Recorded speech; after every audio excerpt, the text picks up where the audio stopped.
কথাটা স্পষ্টভাবে বলতে পারে না।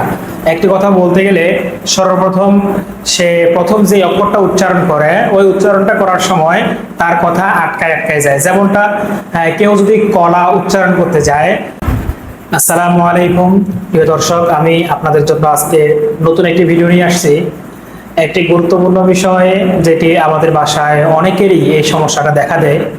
তো এটি কোরআনের আমল দিয়ে কোরআনের মাধ্যমে কোরআনের চিকিৎসার মাধ্যমে কিভাবে এই বিষয়টা সমাধান করা যায়, এটা নিয়ে আমি আপনাদের সামনে আলোচনা করতে আসছি। বিষয়টি হচ্ছে, আমাদের অনেকে ঘরে ছোট ছোট বাচ্চারা আছে, ছোট ছোট শিশুরা আছে, অনেক মুরব্বীরা আছে, অথবা অনেক বয়স্করা আছে, অথবা যারা মধ্যবিত্ত আছে, ছেলে হোক অথবা মেয়ে হোক, তাদের সবারই জন্য এই চিকিৎসাটা একই রকম। তাদের মধ্যে অনেকেই দেখা যায় তোতলায় তোতলায় কথা বলে, অর্থাৎ বাংলা ভাষায় তোতলামি, এবং যেটাকে মুখের জড়তা বলা হয়, জড়তা, অর্থাৎ একটি কথা বলতে গেলে কথা আটকায় যায়, কথাটা স্পষ্টভাবে বলতে পারে না। একটি কথা বলতে গেলে সর্বপ্রথম সে প্রথম যে অক্ষরটা উচ্চারণ করে ওই উচ্চারণটা করার সময় তার কথা আটকায় আটকায় যায়। যেমনটা কেউ যদি কলা উচ্চারণ করতে যায় যে বাবা তুমি কলা খাবে, তখন সে দেখবে আমি কলা খাবো না। এই ধরনের অনেকেই তোতলামি অভ্যস্ত, বা তোতলামি রোগটা অনেকেরই আছে।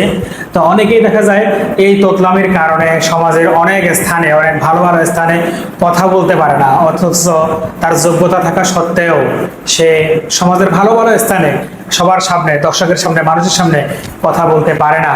তো এই তোতলামি থেকে রেহাই পাওয়ার জন্য, এই তোতলামি রোগটা থেকে বাঁচার জন্য একটি কোরআনী আমল আছে। এটি হচ্ছে যে সূরা তাহা, কোরআন শরীফের মধ্যে একটি সূরা, যে সূরাটির নাম সূরা তাহা।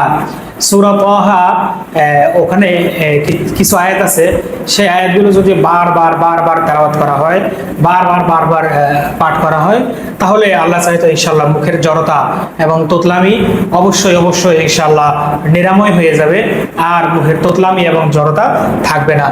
এই কোরআনের আয়াতগুলি হচ্ছে রব্বি জিদনি ইলমা, রব্বি জিদনি ইলমা, রব্বি জিদনি ইলমা, রব্বি ইশরাহ লি সাদরি ওয়া ইয়াসসির লি আমরি ওয়াহলুল উকদাতাম মিন লিসানি। তাহলে আমি আবার বলতেছি, রব্বি জিদনি ইলমা, রব্বি ইশরাহ লি সাদরি ওয়া ইয়াসসির লি আমরি ওয়াহলুল উকদাতাম মিন লিসানি ইয়াফকাহু কওলি। আপনারা কোরআন শরীফের সূরা তাহা, এই সূরা তাহার মধ্যে 24, 25, 26, 27, 28 এই কয়েকটি আয়াতের মধ্যে আপনারা এগুলো পেয়ে যাবেন। তো এই আমলটি আপনারা করবেন ইনশাআল্লাহ। আমি আশা করতেছি যাদের মুখের জড়তা এবং কথা বলতে পারে না স্পষ্টভাবে, কথা আটকায় যায়, ওদের জড়তা এবং মুখের ততলামি, কথা আটকায় যাওয়া, ইনশাআল্লাহ আল্লাহ যদি রাজি থাকে, আল্লাহ যদি সহায় হয়, অবশ্যই এই রোগটা থেকে আপনারা মুক্তি পাবেন ইনশাআল্লাহ। এই আমলটি আপনারা প্রতিদিন করবেন, যত পারেন বেশি করে এই আয়াতটি তেলাওয়াত করবেন ইনশাআল্লাহ। আল্লাহ তাআলা আপনাদেরকে এই সমস্ত রোগ বিরোগ থেকে হেফাজত করুক, আমিন। আসসালামু আলাইকুম ওয়া রাহমাতুল্লাহ।